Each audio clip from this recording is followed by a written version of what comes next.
need to be thinking about the theory of accountability. And Ricky, if you want to explain that, which is the same reason why my son has been gone for 21 years now. So without that, his bio is of course in your book, but he's just come out and done some amazing things. He was a leader at Kiwani Life Skills and Reentry Center. I'm sorry.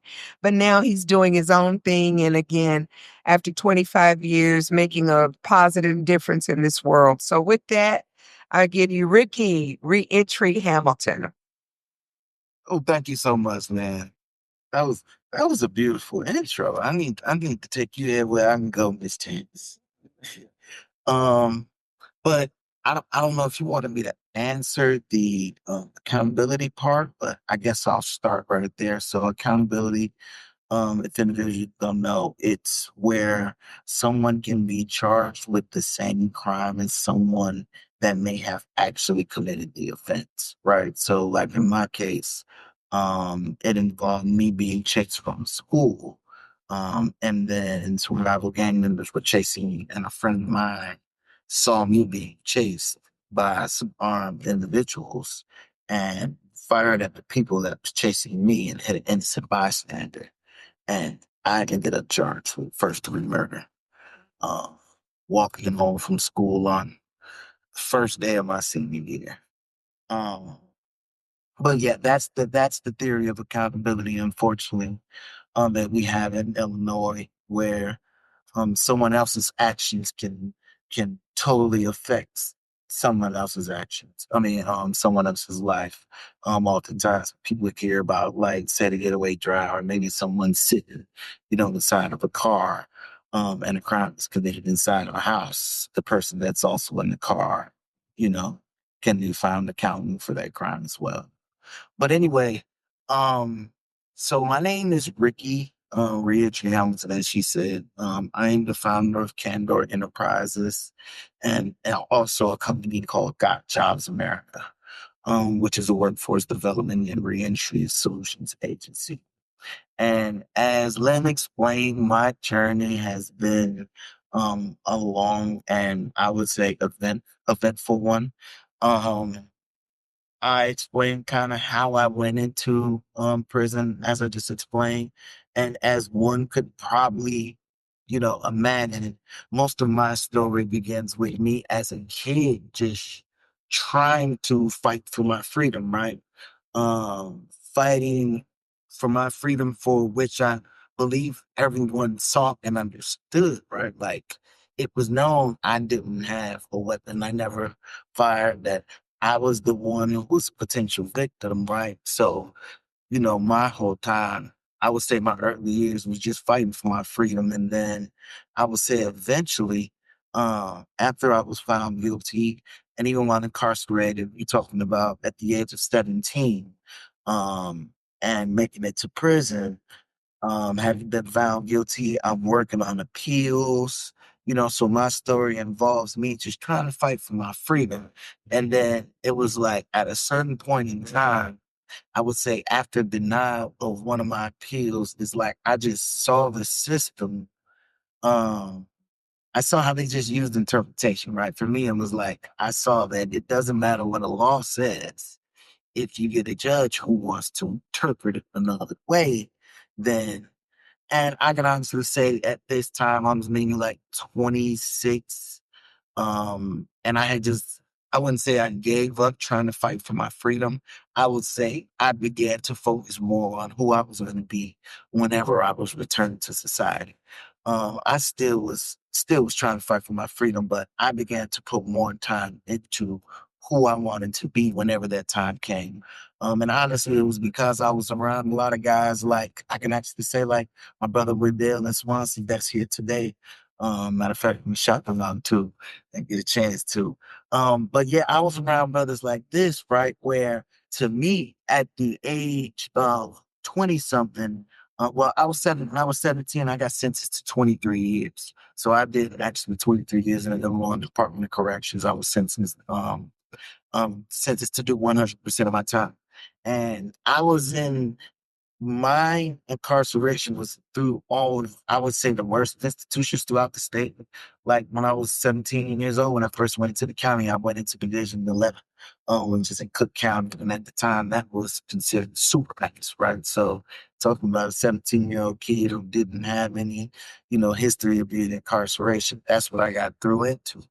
But even from there, I went to Menard, Pontiac, Lawrence, right? And at one point in time, ended up at Stateville. That's where I met, I was around individuals like Wendell. And for me, the time that I had seen like the world, right? Like 23 years, I couldn't see past, you know, as one probably could imagine. But when you're around other individuals who have, say they don't even have enough, right? Like we're talking about Wendell. Um, imagine, talking to a guy every day who, you know, has all of the life in the world, you know what I'm saying? And you see someone who's just good, right? Like a natural good guy. We were young at the time. And to think that he didn't even have an outdate, that kind of put me in my place when I made it to Stateville because I was with so many guys that just had so much time. It really made it easier for me to be like, you know what? I don't feel like right now I'm gonna make it home, but one day I will. So I started to focus on building myself, and I would say, thankfully through my growth, I ended up having to get gaining an opportunity to make it to Kiwani Life Skills and Reentry Center. And for those that don't know, Kewanee Life Skills and Reentry Center was the first reentry institution for the state of Illinois. And this place was created out of restorative justice principles, right? They were looking at, it was formerly a youth facility that was brought in by the Illinois Department of Corrections. And they ended up converting it into a life skills reentry center. They wanted to do something different rather than your normal correctional institutions, essentially where they just kind of warehouse and have people waiting for their outdates. With this institution, they wanted to try like, okay, let's give them all of the skills, tools, mental health, whatever that they need so that they can make a smooth transition back into the community. That's what that institution was about. And I happened to be one of the first 30 or 40 people there. I spent my final 4.5 years there, and while there, I was able to delve into like programming. I first found restorative justice when I made it to that institution, and it allowed for me to build a lot of the things that I wanted to see in my environment. And thankfully, that was an environment where this was actually allowed. I will say the only time really throughout my time in the IDOC where you were in a place where they welcomed your ideas in such a fashion that I had been in. And at some point, so being there 4.5 years, we're talking about an institution where they introduce, like we were getting everything, right? Everything that I wish everyone in the Illinois Department of Corrections would have had, like simple stuff like the ability to take mental health classes, right? I remember being in my previous institution before that. This is where I had actually met Lynn's son, where we became brothers at. But you're talking about being in a place where there's almost absolute no education for you. There's literally nothing but go and play basketball and lift weights and watch TV, right? But there's so many individuals like me who just want more than that. And that's how me and Lynn's son, Joel, bonded. And with that being the case, um, we we were in places where there was absolutely nothing. So making it to Kiwami, right, where they let us create programs. One of the programs that I was able to create was a family reunification program because they had some of everything there. As I was speaking about the mental health classes, me and Joel, we used to.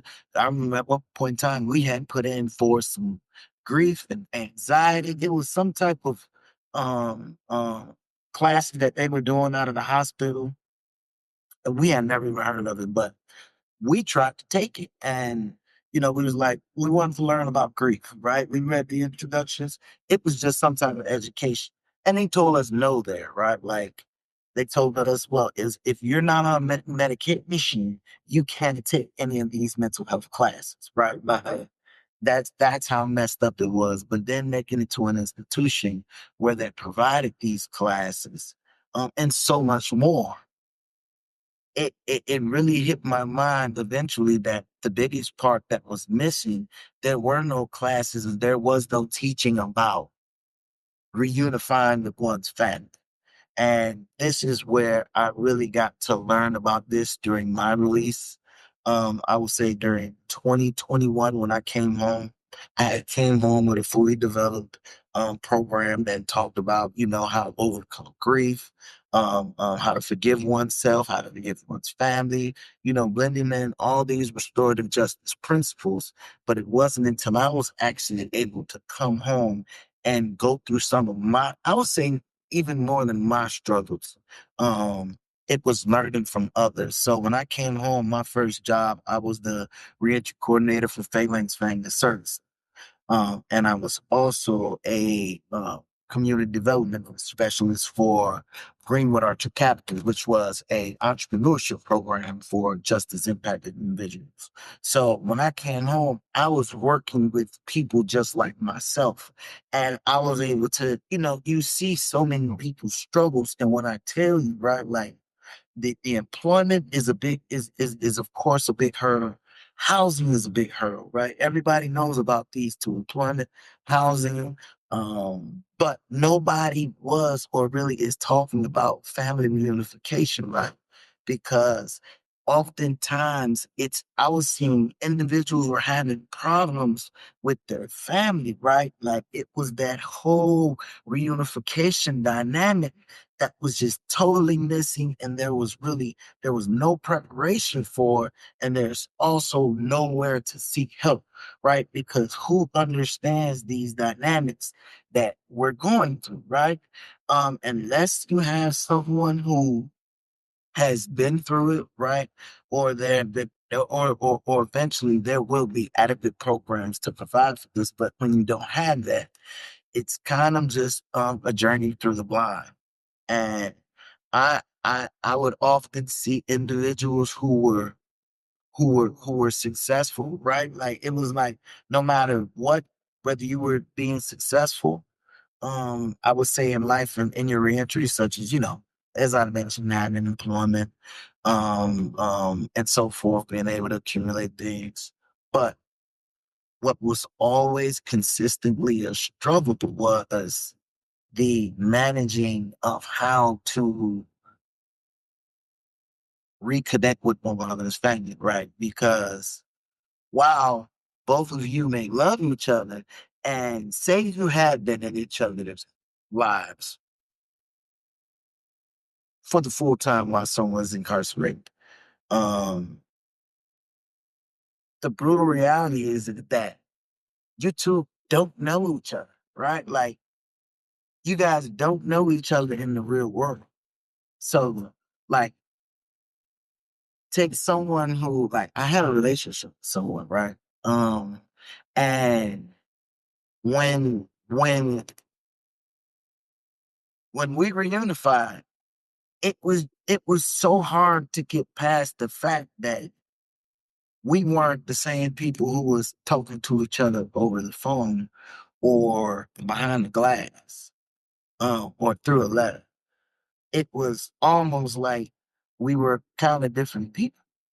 And I know it may sound kind of awkward, but it's a reality that individuals have to learn. And then when you talk about family members, right? You're talking about family members who only want to help, right? And only want to love their loved one. But on the same end, they don't know and understand what their family member may have went through all of these years, right? One of the main things is when we talk about mental health, there's something called um, post-incarceration syndrome. It isn't a widely known um, it isn't a widely known I would say, diagnosis, but it's basically, incarceration PTSD. And this is really developed because while individuals may be incarcerated, oftentimes we accept um, certain things allow us to cope and they help us survive while we're inside, right? But it isn't until one is removed from their incarceration that they realize, hold on, these things aren't helpful for me, right? So, like, I can speak for myself. You're talking about growing up in a highly aggressive and very often um, violent environment, right? All males, macho. So, um, oftentimes individuals see someone who may talk loud, right? Um, or we may be more quick to get aggressive, right? Because in that place, like you don't want to be pumped out, right? You don't want to be seen as weak. So maybe as soon as someone shows you a sign where they might be trying you, the best bet and individuals usually, you learn to just react. But um coming out into the community, you learn like that is not the best reaction, right? Especially not in the community. Um, but oftentimes you got individuals that again are returning from incarceration, but don't even understand and know that they have developed certain ways, right? And then the family members as well. And they don't know how to help. They don't know how to help. I remember talking with a gentleman um who came home to his fiance and he shared with me, he was like, man, it's the hardest thing ever to tell someone who you love that they don't know how to love. I was like, and I totally understand it, right? And like the brother was literally crying. Like, I can't I can't even tell her that how she's trying to help me is hurting me because it'll hurt her and it'll turn into a fight. So I just don't talk. And then, that turns into another problem as well. So, um, I have the pleasure of having, a lot of good friends who have done very well, I would say as well during their reentry. And it remains consistent, right? Like if you do not have, the extra support when it comes to mental health, or a counselor or someone that can help guide you through these problems, or just the journey. I wouldn't even say problems, right? Because I don't want to make it sound like, you know, um, there's really something wrong with us. But I think everyone in life, when you learn about trauma and the effects that it has on us, we have to begin to live more trauma-informed lives, and that becomes personally, right? And also extending to those that are around you. And I guess from here, I'll kind of open it up for some questions. Um, I'd love to hear some thoughts from any of you guys in the audience, if you wouldn't mind. Like, I agree with Mike if you need it. For handing your us, you need somebody. Question. Yes, I don't. You make a comment on the picture.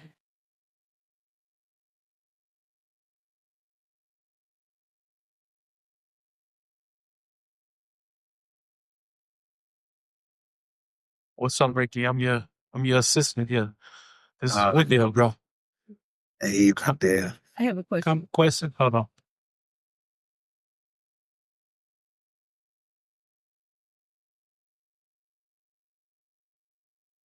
Thank you so much, Ricky. I'm really interested in knowing how the program you have, what it's comprised of. Is it meetings or are you just leading people to mental health or are you working together similar people with similar backgrounds, or what's it composed of? Yeah. So the program it's based around restorative justice. Well, restorative justice based circles, right? It's a 7-phase program where we guide returning citizens and their family members through 7 steps. And it all becomes kind of just the shared experience, kind of to have someone walk through some of the things that they may not have resolved. We started at one point in time when I was working at as I stated, FedEx, my previous job. But right now we're just looking to launch again actually. And it's actually a 12-week program, twice a week. Kind of like but and we developed the workbook kind of to guide individuals. So the initial idea was to do a program that would be inside, right? Because I felt that's where a lot of the work needs to take place. When you talk about reentry doesn't just start when someone comes home. It begins, the minute a person is incarcerated.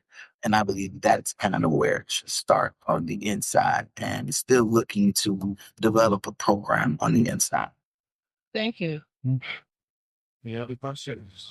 Robert, Dr. J.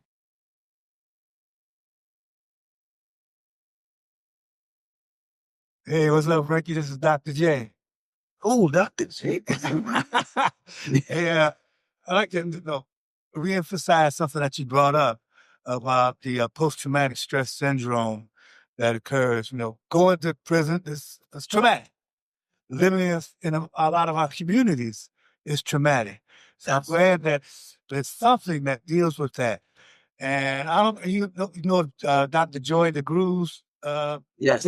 Yes. it's called a post-traumatic slave syndrome. Yes. Yes. It's something that I think that's very, very needed. So I really applaud you about doing that and get the word out. And we all suffer from that syndrome. And keep on doing what you're doing. I just wanted to make that comment. I want to echo that sentiment too, Ricky. The importance of mental health, particularly with our systematic packet community, is huge, man. I advocate for it, and it's a great thing to see you advocating for it as well.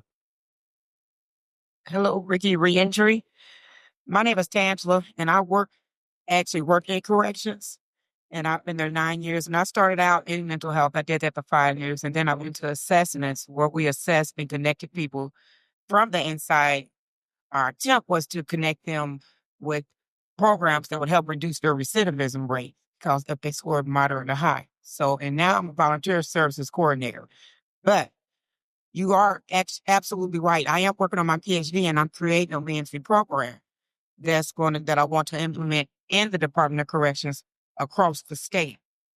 And it does start from the inside. And my goal was to not only service those getting out, those that still in, because they are the culture from the inside, and they can even help those who's getting out. So that's the focus. And it's focusing on our reentry program is focusing on our cultural differences that we have. And that's why we don't understand the correctional officers and staff. They don't understand us because nobody wants to respect each other's differences. So that's my focus on my dissertation. And I'm working on that now. However, the mental health aspect of it, most definitely, I've been in it. I worked it. Everybody I tried to help, they put me out of every cell house in the Menard Correctional Center because I helped. And I got everybody wanted to talk to Miss O. So when I literally got put out, I finally had to file a complaint with affirmative action just to be able to get back into the cell houses. And they came out there and talked to me, the wards and everybody that was involved. But that's that's what we get from the inside. They resist everything you try to do, anything positive you try to do. So I'm also writing, and somebody write this book, I know you got it. It's only about 10 of us here. But I'm working on that concept you was talking about earlier.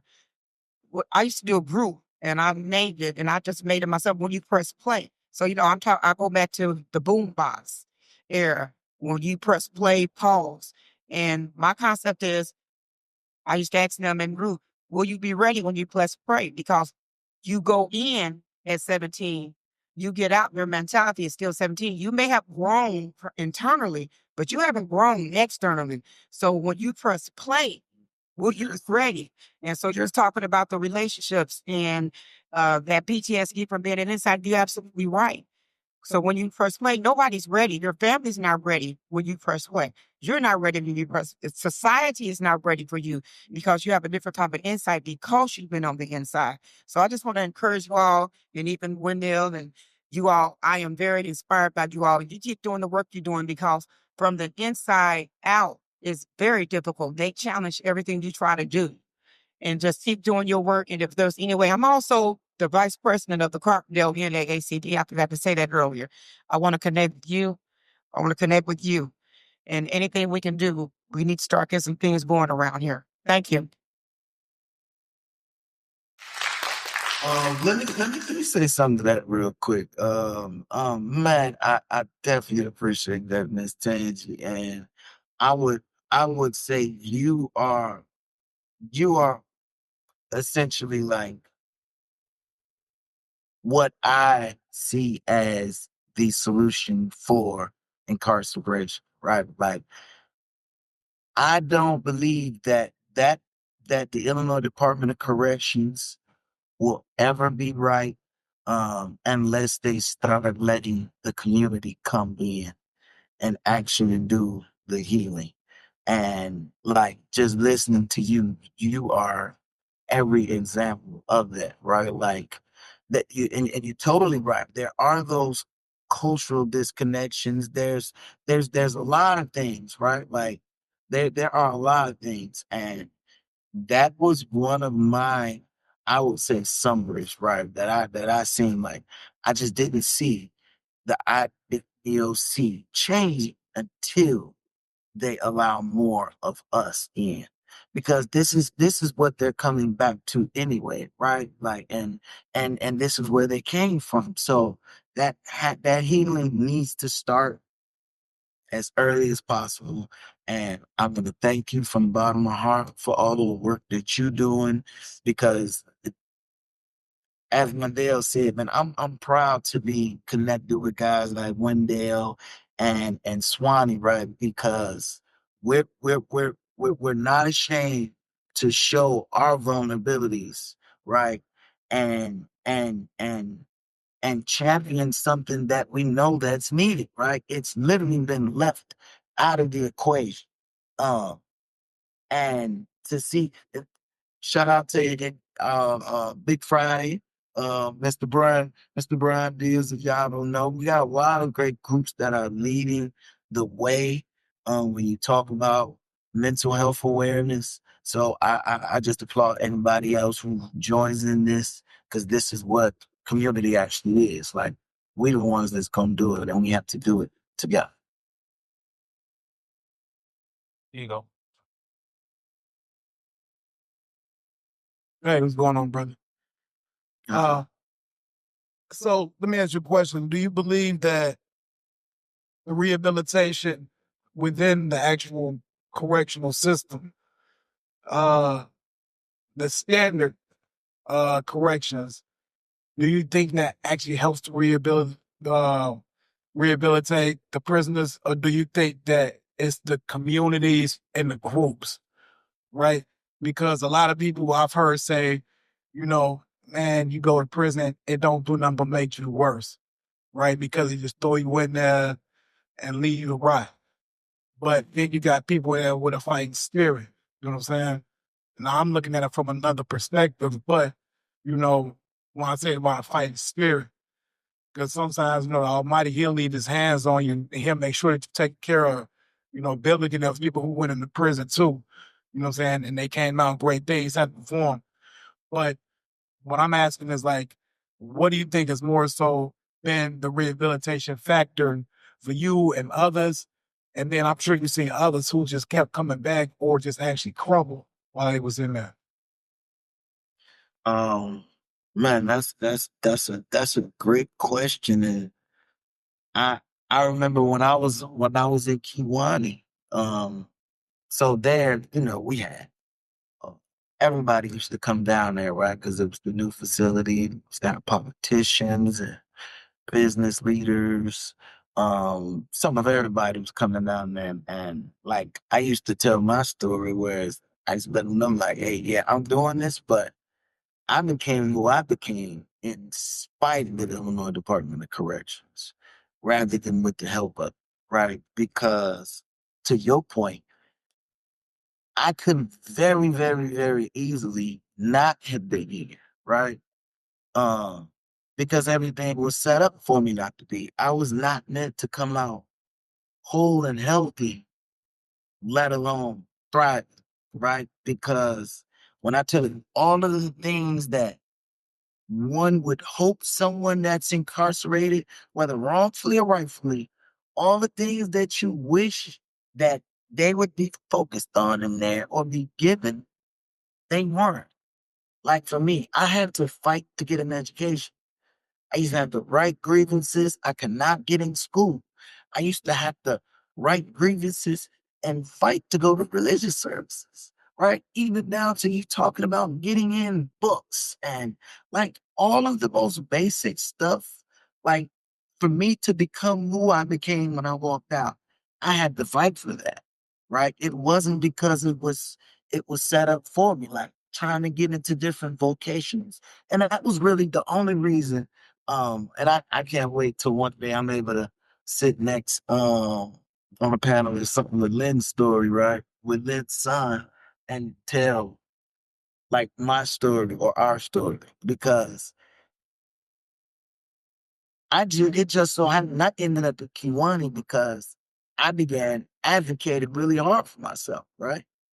And I was told no. When I heard about Kiwani, they put up a whole thing talking about this brand new facility, write an essay. If you have any accomplishments, I ran a big mine because one thing I did do was stay in school, right? I had a whole bunch of accomplishments like that. And then they told me no, but I didn't take no for an answer, right? I had my family writing. I went to some, and then it just so happened I happened to walk. The director of the IDOC happened to come down to our facility and walk down my hallway and shook my hand and had a conversation. Right, like it was just pure luck.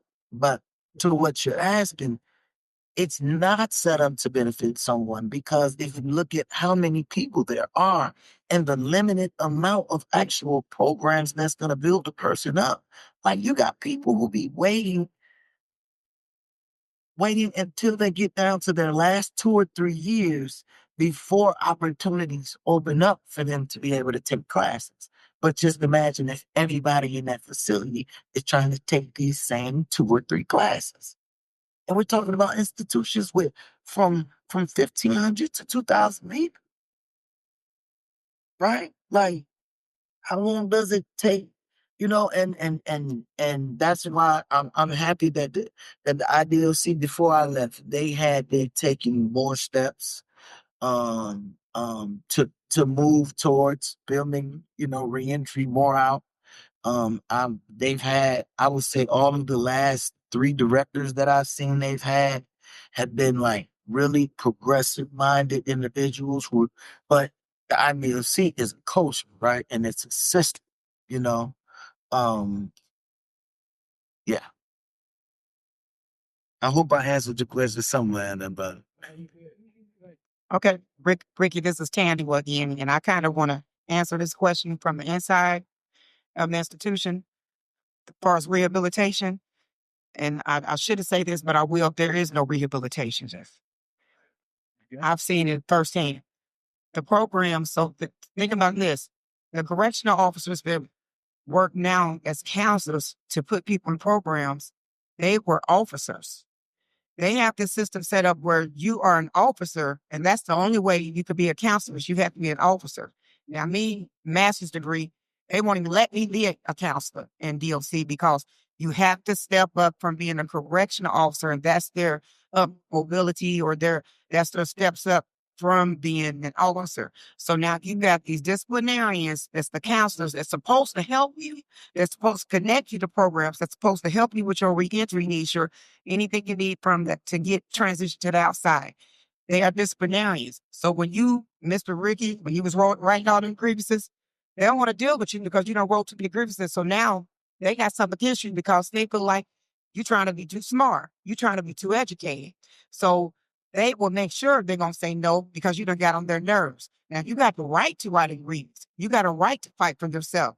But the culture is so negative and so messed up in there because you got these disciplinarians that's supposed to help you that they do everything to say, no, I'm not giving him a credit. I'm not giving him time off. I'm not reclassifying him down from a maximum to a medium. No, he got a ticket 2 years ago. We know most of them tickets be bogus. The stuff don't even really happen like that, but they put so many marks against you by stacking up your tickets and making it seem like you did the worst of the worst when it be because they having a bad day. Then they make sure the ticket focuses on you being a disciplinarian, somebody who committed a crime within the inside instead of help you. So rehabilitation don't really exist because of the way the system is set up. And if I may just, you know, say it flat out, right? Like, I would say a lot of people don't understand, but the IDLC is one of the most racist places that institutions that you ever gonna find. I mean, just look at its makeup, right? But so I'll tell a very real story real quick. I told you guys about like, about me being at Kiwani, and I don't want to act like it was all peaches and cream because I remember one of the very first presentations I was gonna present to the warden at the time. So it was me and a staff member who was the liaison for the presentation. We went to go get the presentation printed out so I can hand them out to the wardens. And there was a counselor sitting in the library at the time who had to print them out. So gave them to her to print them out. And I didn't want to talk about my program in front of this lady because, I've been around. But my liaison was like, "Could you tell me a little bit about him real quick? Brush me up before we." So I had to tell him, and I explained, like, yeah, I designed a program called, what was it? It was called Servant Leadership. I developed a program called Servant Leadership. What I wanted to help individuals develop ways in which they were going to build up their communities when they get out, right? Because I found so many individuals incarcerated like me that wanted to build like non-profits or do stuff to help in the community. And I wanted to see something where we kind of help them like build a business plan to do that. So I explained some of this to the liaison.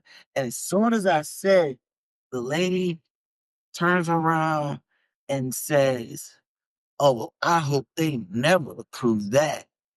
I would want you guys in my community doing that."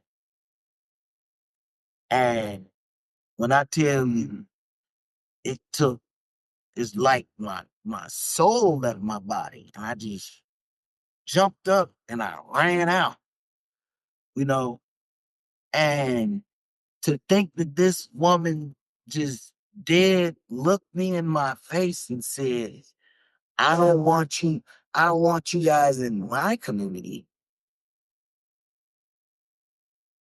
And when I tell you, apparently, like over the years, she said this numerous times. Like this was said. So these are some of the individuals who are actually the ones who have control of our lives. As Tangi was saying, these are the ones, like this particular person, they was in charge of um putting together someone's parole papers. Like they were the ones over parole plans. So I'm thinking, what if somebody in that institution actually did want to parole, had a family in her community? Like, what would that look like? So to her point, it's very real. We have to look at that environment and how it's set up, and begin to reimagine some solutions. And I believe those solutions are ultimately and need to come from our community. Thank you, Ricky. Thank you. Let's give it some love. And I look forward to meeting with us in person.